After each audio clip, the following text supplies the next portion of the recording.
Well, hello everyone and welcome to another Andor reaction. This time to episode 7. So last time we had what I think is the wrap up of the second arc of the season, where we had a bunch of stuff. We had Vel and Cinta, who went to Gorman to finish or to kind of execute the plan that the rebels on Gorman were trying to execute.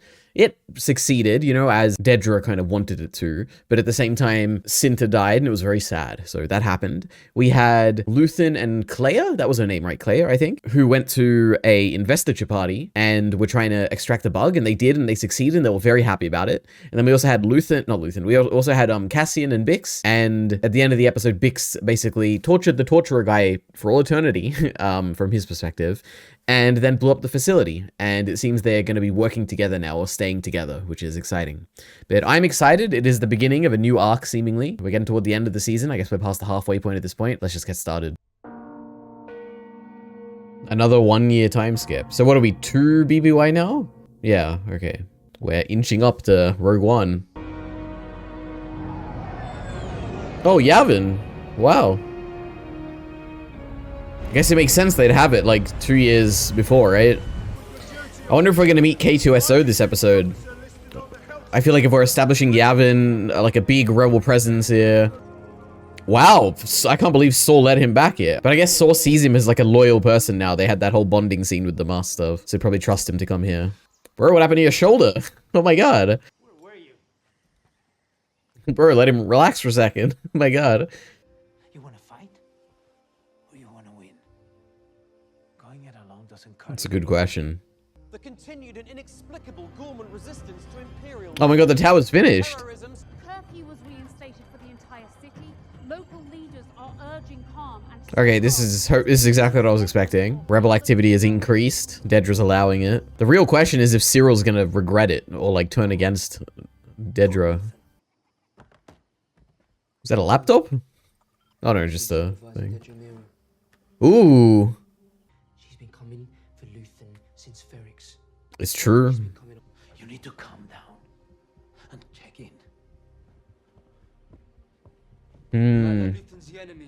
I don't know who's right. Like, is it worth spending the resources to take down Dedra? I don't know. It is very personal to these 3 people, but they are acting kind of personally or selfishly by living together like this, right? I don't know. It's interesting. The Emperor has taken a great interest in the situation. I'm sure he has. Still with him now, but they wanted me to pass along the affirmative message to you. God, I want to see Palpatine so badly. Not for lack of effort. Krennic's had the lab in Edu working overtime all year. I don't know the science, but it's bad luck, Gorman. Is it actually? By keeping me in the dark. Yeah, I thought you'd get mad about it. What is this? There's a pool near the Senate? I guess it's not really a pool, but oh my god, it looks like one. Ooh, I like the scanners. That's super cool. I love seeing small mundane details like this about like the Senate.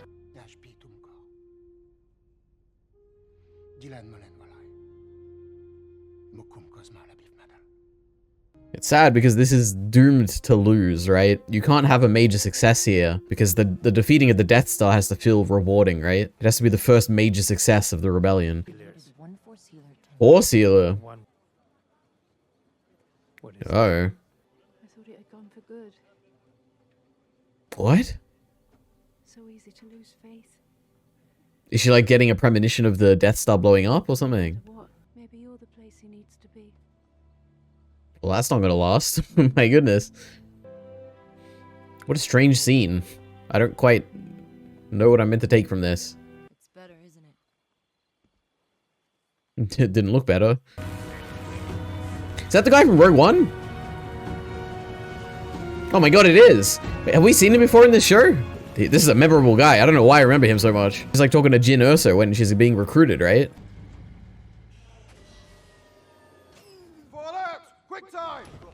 We're really getting a lot of use out of this set for Gorman. Like, it represents the entirety of Gorman, pretty much. Am I gonna have a problem with you? Duly noted, sir. Problem free. What an unlikable fellow. He said come in low, right? Oh my god. Draven. Dodonna. Ooh, Dodonna.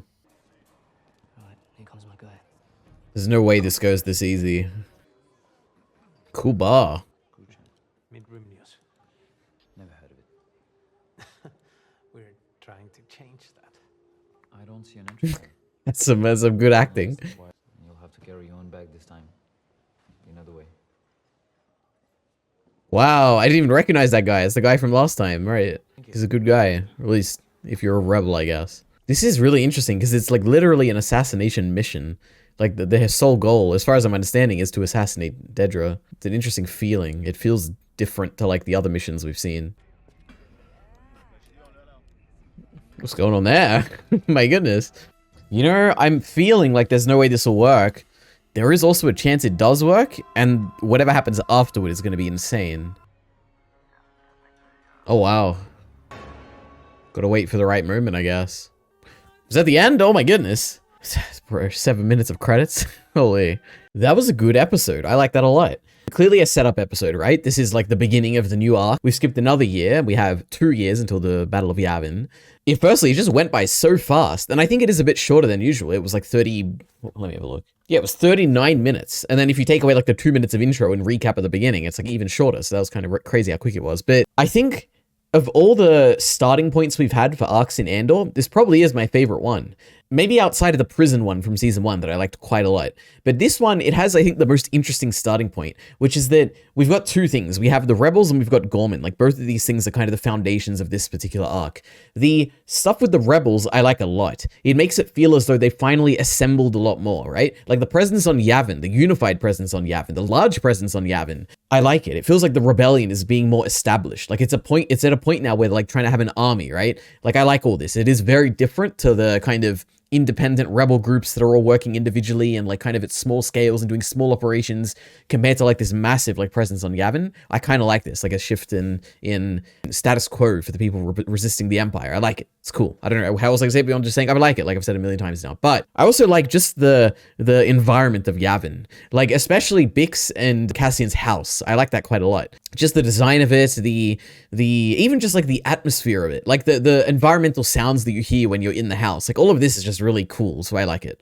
I feel like I've said I like it like a million times already, but it's good. But yeah, regardless, the other new normal aspect here is the stuff that's going on Gorman, which is pretty much exactly what I was expecting, which is that, you know, the rebel activity has kind of increased on Gorman, and Dedra's plans are going pretty much exactly as she wanted, and they are at the point now where they're going to like execute the plan, like, you know, do the final thing that results in them being able to extract the resources they want. And I'm assuming that's going to happen probably next episode or the one after. Like, I don't think this is going to be a thing that's going to go into the final arc of Andor, right? But yeah, now the new normal on Gorman, the interesting thing is that no one is kind of happy here. You've got both Dedra and Cyril who are both upset for kind of different reasons. One is that Dedra is upset because we've got this like new guy who is kind of taking away kind of the stuff that, or is like acting on his own and has authority to do stuff that she doesn't approve of and stuff like that, you know? It's very upsetting for her, and I don't blame her, you know? So there's that. She's not very happy. And then there's Cyril on the other side who's starting to like distrust Dedra and feel that there's like more going on here than he originally signed up for or thought he was signing up for. Yeah, and it's just, he's obviously not happy about it either. So, you know, there's no real happy people on Gorman. Obviously, the people of Gorman themselves are not very happy either. So yeah, I love this new normal. I'm excited for this arc, more so than all the other arcs so far, which is great. The other interesting thing is that with Yavin being established as like a big base for these rebels now, it is interesting because it kind of lumps in Luthen to be another Saw Gerrera-like figure, where Saw Gerrera is kind of like a rebel outcast, like a rebel independent, where it's like, you know, he's technically part of the rebellion, he's working toward a similar end, but he's not really part of the main group, right? He lives on his own planet, he does things his own way, he follows his own rules, although he's striving for the same thing and will occasionally cooperate with the rebels, right? He does a very different thing. It's cool, because Luthen is also like that, but Luthen also, like, he kind of fits into that mold. Like, the whole show, it kind of feels like that. And it is also interesting because it kind of puts distance between whatever outcome the rebels face and whatever outcome Luthen faces. Where we obviously know that by the time we get to episode 4, there is no Luthen in this Death Star mission. We've never heard of him. We never get any reference to some anonymous person who is like involved in anything. Like, we don't really, there's nothing hinting at him, which makes you feel like, because I guess more so the outcome of less so the outcome of the Death Star, but more so like the presence of episode 4, you kind of assume that Luthen's not going to be around anymore. He's going to die, or he'll like maybe give up or something like that. But realistically, what could happen is that he is a Saw Gerrera-like figure. Like, he is someone else who is also going to continue working independently. Like, maybe he wasn't even involved in the Death Star plans or anything like that. Maybe he continues afterward. Maybe he just becomes less relevant because the Empire doesn't want to deal with him anymore. These are all possible things that could happen. And before I was kind of confident that he's obviously, you know, he's probably going to die eventually. Now I'm not so sure. He might just fade into irrelevancy or something like that. It's interesting. I'm excited to see. Now, I'm sure we'll see him again. It's not like we've seen the last of Luthen here, but yeah, I'm not quite as confident in how his arc is going to end, so kind of exciting. But that's the main stuff. The other thing I wanted to talk about is there is a scene about, there's a Force healer, basically. And when I say she's I don't want to claim like declaratively that she is a Force healer, but at least she seems to believe that sometimes she can perhaps feel the Force and sometimes her healing works. And it's kind of like that. It's not like she's a trained Jedi or anything like that. But this kind of confused me, and I'm sure I included it in the reaction, but there's two elements to it. One is that it's a little weird in that I don't really feel anything. Like, when it's happening, I'm like, I kind of get what they're going for. They're like trying to say the rebels have like this spiritual connection that like makes their mission grander and more like personal and more interconnected, like with all the people there. But I don't really feel any of that. It just feels a bit out of place. Like, this random lady just showed up and I don't quite know what she said that made Cassian go on the mission to Gorman and work with Luthen. Like, I don't really feel or even logically like understand why that motivated him so much. I don't know. I don't really like this. The other element that I don't like is that Andor is a very grounded show. It's a very grounded, gritty, dirty, like underground kind of operations. And, you know, it's that kind of show. And the Force is a very kind of idyllic or even fantastical or fantasy kind of element. And it really clashes with like the tone of Andor. It feels weird. Like, we're spending a scene talking about the mystic connection between Cassian and his future importance to the rebels. And I don't know, I don't like it. Basically, I'm not a fan at all of this Force healer storyline. And now it is a possibility that I just completely, it's going over my head. Like, there's some better reading of this that, you know, if you're in the comments, you can explain it to me and I'll probably agree to it. But right now, as it stands, I don't understand it. I don't feel it. And I don't feel like I want to see more of it, but I guess we'll see. So that's that. Now, miscellaneous wise, I have a few notes. One is that, oh my goodness, those damn scanners to get into the Senate. That was super cool. It is like the mundane elements of like life as a Senate, and I always like that. So that was great. And then my other miscellaneous note is that it is really interesting that we hear from Partagaz, I think was his name, that apparently, allegedly, according to him, Krennic has been working, at least this past year, to try and find an alternative to actually going into Gorman and taking their resources, right? He's been researching materials that will be like the calcite or whatever that they're trying to get from Gorman, to no avail. So it's like he tried all he could, he tried his hardest, but there was no success. But it's sad, unfortunately, we're going to have to go and invade Gorman. The interesting thing here is that, like, I cannot possibly know the truth here. Like, I don't know. Is he actually researching that? Like, I know Luthen has scientists, right? Like, he's got people like Jyn Erso's dad, Galen Erso, who's a scientist who's obviously working on the Death Star, though. Like, I'm sure he employs a bunch of people like that. The real question is, like, would he bother? Like, is there a motivation to do that? And it is interesting because he is a villain, right, in this story. Maybe not yet, but like he becomes like a major one, obviously, at least in the grander Star Wars narrative. And he works for the Empire, so he's higher up there, so inherently he is a villain, right? So everything, like all of that makes me want to feel like, obviously this is a lie, right? He doesn't really care about that. It's just the front they're putting up so that like they can have a justification for saying they're not as bad, or like feeling not as bad as like, or people seeing the Empire is not as bad as they actually are, right? That's what it feels like at the surface. But there really is no strong reason to think that beyond his villainous nature, which is that the Empire would benefit from having more of this resource. There is, like, it's not easier to go and invade Gorman. Invading Gorman is a tough thing. Like, it's required a lot of effort. It's going to require a lot of risk, but it might not pay off ever. Like, who knows if this mission is going to go well? Who knows how many people are going to lose doing it? Like, it's not an easy mission. So it would also make sense for them to invest in other baskets, which is to also try and figure out if they can manufacture this material. So I don't know. It's an interesting position where I'm not quite sure if it is like an outright bold-faced lie that we're like meant to realize is a lie, or if it is something more genuine, but it's like maybe with double-sided interest, where it's like they're not really researching it so that they don't have to invade Gorman. They're researching it for their own end, which is that, you know, if we can actually find another resource, we can actually have this resource and we can take Gorman. I don't know which side it is, you know, but I don't know. I thought it was interesting. I don't expect that we'll get any more clarification on this unless we get like a Krennic scene where he like dismisses it or something, or dismisses the even fanciful idea of it. But yeah. But now this brings me to the questions I have, which is there's really two questions. All of the questions are more about like what's going to happen on Gorman. But the first one is, will Dedra be killed by Cassian, or even Cyril is probably the most likely person, or Wilman or Luthen even, who knows? Is she going to be killed? I don't have a good answer to this. I could imagine it going, well, could I imagine it going either way? To me, there's like two possibilities. One is that she gets killed here on Gorman, most likely by Cassian, I would assume. Or the other possibility is that she doesn't get killed and she actually gets to live a happy ever after by like retiring from the Empire and living with Cyril. I don't know. I don't have a strong prediction here. She could die, she might not die, I guess we'll see. I think the bigger question is like, is killing Dedra a good thing? Like for the rebels, for our main characters? And I don't quite know. Like, will killing Dedra lead to a better life for the ordinary galactic citizen? Like, is that a thing that's going to happen? Would it even lead to a better life for the people of Gorman? I don't know. Because my assumption would be, like, there's like two possibilities, right? One is that Dedra is the source of all of the troubles on Gorman because she is so intelligent and capable and she's able to undermine them so strategically that it is her fault and like everything that happens is going to be because of her actions and all that, and she is therefore the worst outcome for Gorman. Or the alternative is that Dedra dies and someone worse takes her place. Someone who is less intelligent, less capable, but far more cruel or needlessly cruel or incompetent, and that incompetence leading to far more destruction than would have happened if Dedra was in control.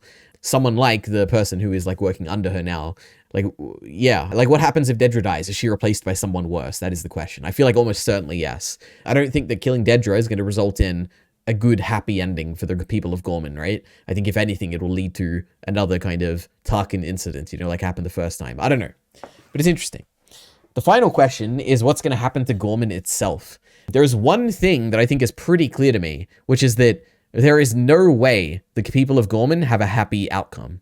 At least in this story. That might happen after episode 4, right? But not now. Because for multiple reasons. One is that, I guess for two main reasons. One of them is that the victory of the Death Star in episode 4 is the first major victory the Empire has, the Rebellion has, right? That's my understanding at least. Up until that point, things were getting worse and worse and worse. The Empire was slowly choking out like all these civilizations and establishing bigger presences there, and there were no major successes before the Death Star, right? And for Gorman to have a success here would feel like there is more hope than it feels like there is in episode 4. So I don't know, I feel like there's probably not, there's almost certainly not going to be a success here on Gorman. So that's the first thing. The other thing is just the Empire's overwhelming presence right now. Even if you free Gorman temporarily, like they will just come back. They will come up with another plan. They would spread more propaganda. They have unlimited resources practically. Gorman, if the Empire wants Gorman, they will take Gorman, right? At least at this point in the story. And obviously, the blowing up of the Death Star changes everything, the balance of power and all that. But yeah, so I don't know. I feel like basically all I am predicting is a hopeless end for the people of Gorman. But I'd like to be pleasantly surprised. Like one potential outcome for the way this could go okay is if instead of like pushing back the Empire or something like that, you identify evidence, like strong evidence against or like elucidating their plans to kind of invade Gorman from the get-go. Like maybe if you capture Dedra, get her to confess to kind of the plan that she's been laying here, or Krennic has been laying here, get that out to someone like Mon Mothma who can then plead her case to the Senate, maybe then you could kind of get the Empire to back off from Gorman. But I feel like that's the only, I hesitate to say only because I'm sure there's like a million ways it could happen, but that's the main way I could imagine this having a somewhat happy ending. But even after all that, the Empire could still come back and find another justification. Obviously in episode 4, the Emperor dissolves the Senate, right? So at that point, like in 2 years from now, there is no, like, the Senate doesn't even matter at that point. The opinions of people don't matter. The Empire can do what they want. So yeah. I don't know, good episode, made me think of a lot of things. I'm very excited for this arc. I'm very excited for next episode. But yeah, thanks for watching. Subscribe right now and see you next time.